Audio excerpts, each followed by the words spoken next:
다 빼고 하나 꼭 꼽고 죽어라 하면은 죽어라. 저는 포커라는 곡을 꼽겠어요. 포커. 네. 그거 잠깐만 해서 음성 메모로 해놓고 퇴근하려다가 다시 들어가서 이거 완성 한번 해보자 하고서 제가 약간 빈말을 잘 못해요.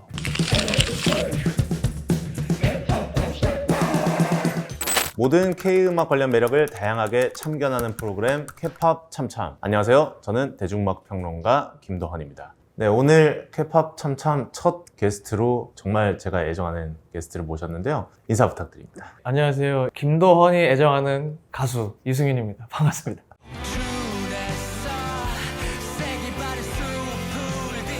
제가 며칠 전에 콘서트 때 네. 뵙고 네. 나서 해를 넘겨서 이렇게 네. 보게 되었습니다. 네.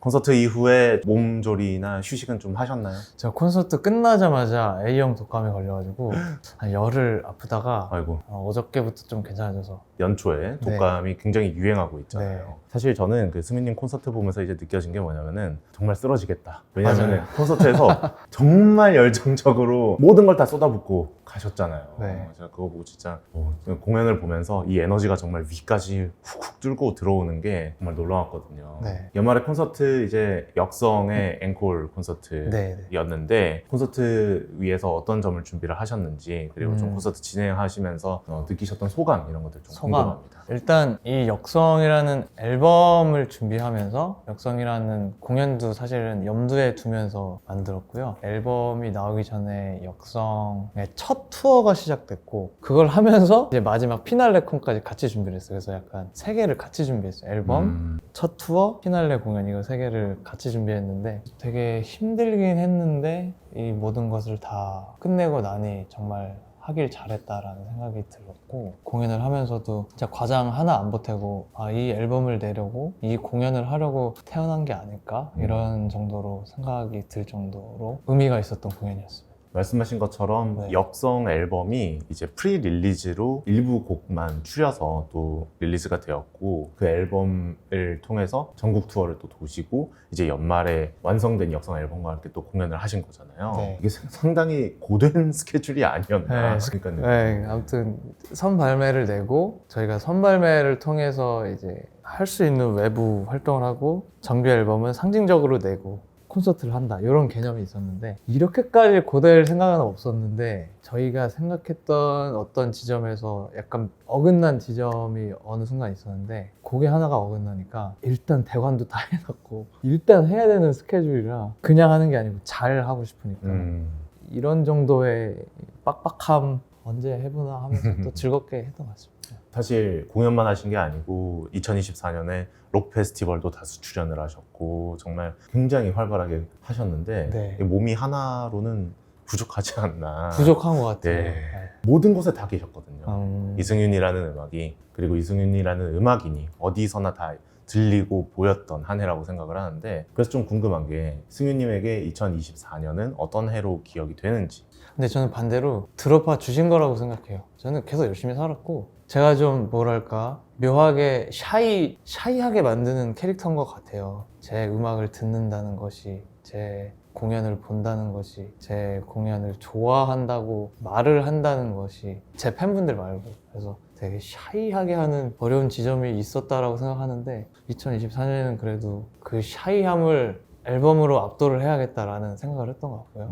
사실 겸손하게 이렇게 말씀을 하고 계시지만은 제가 주위에 승윤님 공연 보러 간다, 승윤님 음반 듣는다 했을 때 반응은 다 부럽다였습니다. 샤이하지 않았고요. 어느 정도 이제 실력이 다 보장이 돼 있고 잘하는 아티스트, 처음에 꿈에 거쳐 앨범도 내시고 그 다음에 이번에 역성까지 온 거잖아요. 그 세 번의 정규 앨범을 통해서 제가 느끼는 주위의 반응도 그렇고 제가 바라보는 승윤님의 음악도 그렇고 점점 더 계속해서 성장해 나가면서 이게 더 이상 샤이하지 않다라고 저는 느끼고 있어요. 네. 그럼 이제 본격적으로 이 프로그램 이름이 K-팝 참참인데 네. 그래서 참이 이제 매력할 때 그 charm이거든요. 그 charm을 좀 살펴보는 네. 시간이 될 것 같습니다. 네. 콘서트가 앨범을 중심으로 이제 진행이 됐고 우리는 그러면은 정규 3집에 대해서 이야기를 해봐야 될 것 같은데요. 네. 정규 앨범 제목이 역성입니다. 네. 뭐 역성혁명 이런 단어들도 떠오르는데 이 앨범의 제목을 역성으로 짓게 된 배경이 좀 궁금합니다. 제가 지용희라는 드러머, 이정원이라는 기타리스트, 조희원이라는 프로듀서랑 같이 각자가 도달하는 어떤 벽이 있어서 그 벽에서 우리가 이거를 앨범으로 돌파를 해보자 하면 이 앨범을 목숨 걸고 만들어보자 하면서 매주 수요일마다 노래를 만들었어요. 그래서 애초에 앨범을 내야지 라고 생각하면서 만들었고 그 노래가 이렇게 추려졌을 때 곡을 만든 건데 전체적인 메타포가 이게 뭐지? 사후에 이 앨범을 묶는 메시지가 뭐가 있을까라고 생각했을 때 역성인 것 같다. 그래서 역성 혁명할 때 역성을 차용을 했는데 거기에 제가 역성을 차용하면서 단어를 찾아보니까 역성을 들어주다, 옳고 그름을 떠나서 무조건적으로 역성을 들어주다라는 또 다른 의미도 있어서 그 단어에 그래서 이 앨범이 역성을 일으키고 역성을 들어주는 그 두 가지 의미를 다 담는 앨범이 되면 좋겠다 해서 역성이라는 단어가 나왔고 그리고 그 단어에 걸맞는 곡이 있어야겠다 생각해서 역성이라는 노래가 나왔어요. 그래서 마지막 매듭이 지어졌어요. 네. 어쨌든 제가 역성이라는 단어로 정의를 하지 않았을 뿐이지 계속 그 결로 노래를 만들고 있었던 겁니다. 저도 몰랐지만 주제의식은 분명히 있었다. 네.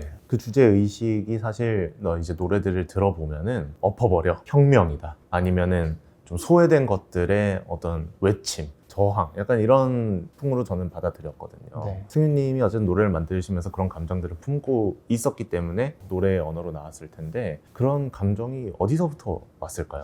제가 뭐 질문을 받을 때마다 손쉬운 대답은 분노에서 나온다. 화가 났을 때 어떤 부분에서 개인적으로 화가 났을 때 혹은 어떤 누군가가 처한 상황을 보고서 화가 났을 때 혹은 우리들이 맞이한 상황에서 화가 났을 때 그런 류의 이야기가 나오는 것 같아요.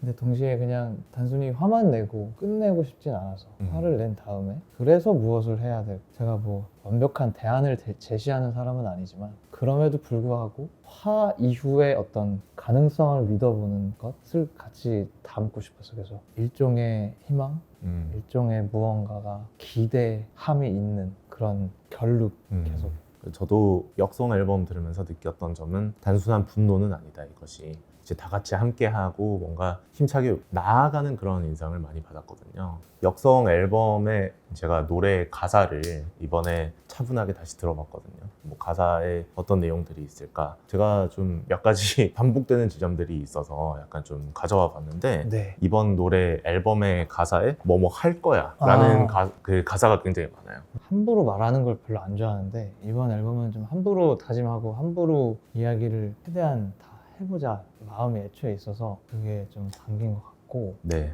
어떤 어휘들에게 말을 건다라는 점은 그건 제가 항상 염두에 두고서 쓰는 부분이긴 한데 가령 제가 도원님을 떠올린다고 했을 때 얼굴을 떠올릴 텐데 이 아래는 도원님이 아닌가? 이런 생각? 저희가 누군가를 떠올릴 때 얼굴 이외를 떠올릴 수 있나? 어깨가 나온 사진을 보고 내가 나온 사진이야? 라고 할 수 있나? 이런 생각을 많이 해서 근데 이 전체가 다 나니까 저는 사람으로 치면은 얼굴이 아닌 다른 것들을 더 많이 다루고 싶은 생각이 있어서 그런 것들을 이제 단어들을 최대한 많이 사용하는 방식으로서 다루는 것 같습니다.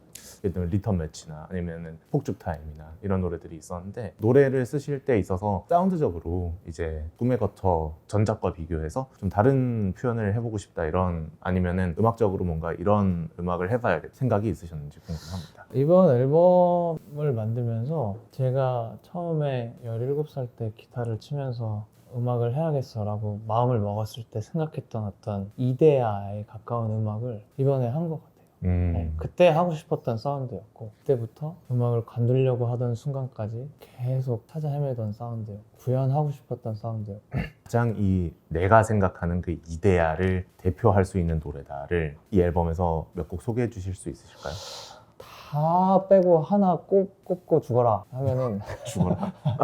안 죽어도 되는데. 저는 포코라는 곡을 꼽겠습니다. 네. 포코라는 노래 만들고 가장 이 노래를 만들려고 음악을 시작했나 보다 라는 직관적인 감정을 가졌던 곡입니다. 좋아하는 하고 싶은 어떤 모든 요소들을 다 넣은 곡이라서 묘하게 어떤 계보에 들어가는 것 같은데 사실 의외로 어디에 넣을 수 없는 노래예요. 되게 많은 것들의 영향을 받고 많은 것들을 제가 합치를 시켜 애초에 그걸 하고 싶었던 거고 이런 영향을 받은 거를 정말 멋있게 잘 합쳐놓은 노래를 만들고 싶었던 거라서 무대에서 가장 제가 아무 생각이 없어지고 정말 노래에 그냥 몰입했다가 눈 뜨는 그런 노래를 만든 것 같아서. 포에서 드러나듯이 저 승윤님의 음악은 처음부터 모든 걸 다 보여주는 것 같진 않아요. 굉장히 기승전결이 뚜렷하고 점점 가면 갈수록 이제 듣는 이들을 고양시키는 그런 구조를 가지고 있다라고 저는 생각을 하거든요. 폭포 다음에는 그러면 또 대표하는 노래가 뭐가 있을까요?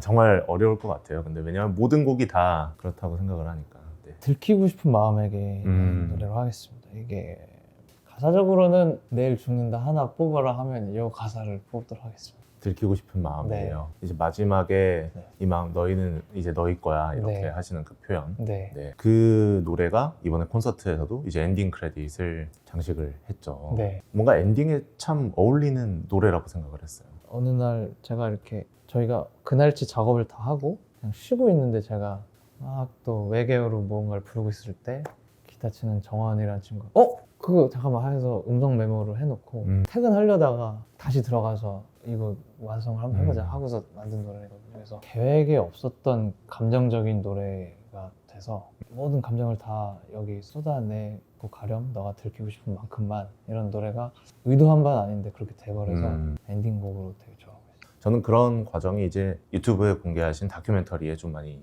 담겨 있다라고 생각을 했거든요. 네. 그래서 되게 흥미롭게 봤는데 그 다큐멘터리를 통해서 뭔가 보여주고 싶었던 내용이 있으실까요? 그래서 저는 이거 옳고 그름의 문제는 아니라고 생각하지만 음악을 만드는 방식이 정말 수년 사이에 아주 많이 바뀔 거라고 생각하고 그렇게 나아가고 있기 때문에 그거는 뭐 맞다 틀리다고 논할 문제도 아니라고 생각해요. 지금 이 시점을 생각하더라도 훨씬 더 고전적인 방식으로 음악을 만드는 사람이란 말이에요. 그래서 이거를 대척점에 있는 단어는 못 찾겠는데 제가 하고 있는 음악은 어쨌든 손수 핸드메이드로 만들고 있는 음악이다라는 것을 기록물로 또 남기면은 여러모로 좋지 않을까? 이른바 크래프트 뮤직인 거죠. 네. 그러니까. 네. 어쨌든 음악을 만드는 방식은 정말 엄청나게 바뀔 것이고 그렇기 때문에 음악이라는 거에 의미를 부여하는 것도 제 생각에는 아주 많이 바뀔 것이라고 생각해요. 수천 년 동안 문화예술이라는 거는 정말 각양각색으로 있었기 때문에 그리고 사장되고 어떤 건 남고 음악이라는 것이 문화예술로서 어떤 지점을 차지할지가 이제 한 10년, 20년 사이에 아주 많이 바뀔 거라고 생각하는데 그 전에 하나하나 떠듬떠듬 만드는 어떤 음악인들의 기록을 남기고 싶었고 그리고 애초에 그렇게 만들고 싶었고 음악도 그렇고 책도 그렇고 모든 예술 작품을 대할 때 그 시대를 간접 체험할 수 있잖아요. 내가 가보지 못한 세계나 내가 살아보지 못했던 시대에 체험을 하게 되는데 그런 의미에서 이제 역성을 들으면 많은 분들이 또 이 인터뷰와 함께 들으시면은 2024년에 이승윤이라는 음악가가 남긴 기록은 이런 기록이었다. 2024년 그 당시에도 굉장히 고전적인 바보 같은 방법으로 음악을 했다. 승윤님의 팬분들이 승윤님에게 느끼는 매력의 지점이 무엇이 있을까요? 음악을 제외하고. 음악을 제외하고. 이런 질문이 항상 제일 어렵고 제가 약간 빈말을 잘 못해요. 어떤 류의 소위 말하는 대중매체에 나오시는 분들이 취해야 할 태도를 제가 좀 살짝 비껴갈 때가 있거든요. 빈말을 너무너무 하기 싫어가지고. 근데 이게 제가 핸디캡이라고 생각하는데 또 어떤 부분에서는 이게 매력일 수도 있지 않을까. 저는 근데 오히려 핸디캡이라기보다는 그런 것들이 저는 승윤님의 매력 포인트라고 그게 오늘 같은 촬영에서는 제가 이렇게 할 수 있는데 파바바박 해야 되는 그런 데는 이 말이 너무 하기 싫은데 그거 하기 싫은 거 이렇게 더듬다가 시간이 지나가는 거죠. 계속 이제 네. 어떻게 이야기를 해야 될지 파바바박 해야 되는 하면서 그런 데는 맞아요. 근데 그런 질문이나 그런 대답들이 사실 하나하나가 다 팬분들이 굉장히 많이 퍼뜨려 주시고 좋아해 주시고 그렇더라고요. 네. 그래서 제가 뭐 가령 뭐 예능 같은 거 나가면 제가 막 엄청나게 잘하고 오시길 바라시는데 빈말을 하기가 너무 싫어가지고 나가서 그냥 솔직하게 말씀하세요.